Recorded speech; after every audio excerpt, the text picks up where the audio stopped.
Assalomu alaykum hurmatli tinglovchilar. Sizlar bilan kundalik faoliyatimiz davomida iste'mol sohasida duch kelishimiz mumkin bo'lgan vaziyatlar bo'yicha bir savolga bir javob ruknidagi muloqotimizni boshlaymiz. Eslatib o'tamiz, savollarga javoblar O'zbekiston Iste'molchilar huquqlarini himoya qilish jamiyatlari Federatsiyasi Farg'ona viloyat hududiy birlashmasi mutaxassislari tomonidan taqdim qilingan. Savol: dori vositalarining reklamasi borasida nimalarni bilishimiz kerak? Javob: avvalo, dori vositalarini ikki guruhga ajratib olishimiz lozim bo'ladi.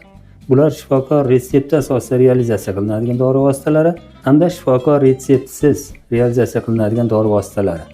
Qonunchilikka ko'ra, quyidagi dori vositalarini reklama qilish taqiqlanadi. Faqat shifokorning retsepti bo'yicha tarqatiladigan dori vositalarini, tarkibida giyohvandlik vositalari yoki psixotrop va yoki kuchli ta'sir qiluvchi moddalar mavjud bo'lgan dori vositalarini, O'zbekiston Respublikasida tibbiyotda qo'llanish uchun ruxsat etilmagan dori vositalarini, O'zbekiston Respublikasi Sog'liqni saqlash vazirligida davlat ro'yxatidan o'tkazilmagan dori vositalarini.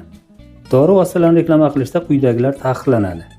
Taniqli shaxslarning, tibbiyot xodimlarining yoki tashqi ko'rinishi shifokorlarning tashqi ko'rinishiga o'xshash shaxslarning ishtirok etishi, olimlarning, tibbiyot xodimlarining tavsiyalaridan, xuddi shuningdek alohida shaxslarning minnatdorchiligidan, tavsiyalaridan va reklama qilinayotgan dori vositalarining ta'siri haqidagi hikoyalardan iborat bo'lgan tavsiyalardan foydalanish, kasallik, jarohat va yoki dori vositalarining inson organizmiga ta'siri natijasida inson organizmida yuz beradigan o'zgarishlar to'g'risidagi videolavhadan, tasvirdan yoki vizual namoyishdan foydalanish, dori vositalarini haddan ziyod va noto'g'ri ishlatishga undash, shifokor maslahatini olmasdan mustaqil ravishda davolanish yoki jarrohlik aralashuvini amalga oshirish imkoniyati to'g'risida taassurot, ishonch uyg'otish, dori vositalari muvaffaqiyatli qo'llanilganligiga doir muayyan hollarga havola qilinadigan reklama.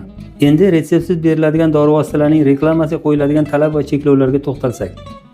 Mazkur reklamalarda dori vositasini nojo'ya ta'sirlar mavjud emasligi jihatdan noyob, eng samarali, eng xavfsiz deb taqdim etmasligi, dori vositasining tarkibiga kelib chiqishiga, yangiligiga yoki patentlanganligiga nisbatan yanglishishlarga olib kelmasligi, dori vositasi ovqatga qo'shiladigan biologik faol qo'shimcha, kosmetik mahsulot yoki gigiyena vositasi yoxud boshqa har qanday turdagi tovar ekanligi ta'kidlanmasligi, reklama ta'sirini kuchaytirish maqsadida boshqa dori vositalari bilan noto'g'ri taqqoslashlariga yo'l qo'yilmasligi, mazkur dori vositasining ta'siri kafolatlanganlik to'g'risida tasdiqni o'z ichiga olmasligi, inson salomatligi dori vositasini qabul qilmaslik oqibatida yomonlashishi mumkinligini uqtirmasligi kerak.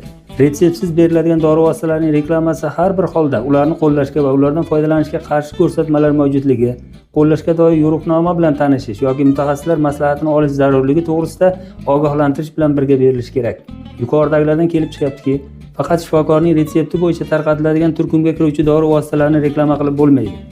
Retseptsiz beriladigan dori vositalarini reklama qilish mumkin, biroq bunda qat'iy belgilangan talab va cheklovlardan chetga chiqmaslik talab etiladi. Hurmatli tinglovchilar, bir savolga bir javob ruknida yana sizlar bilan uchrashguncha xayrlashib qolamiz. Iste'mol sohasiga oid muammolar yuzasidan federatsiyaga murojaatlaringiz bo'lsa, federatsiya qisqa raqamli ishonch telefoni 1091 ga qo'ng'iroq qiling. Elektron murojaat yuborish uchun internet brauzeringiz oynasiga murojaat.iste'mol.uz elektron manzilini kiriting.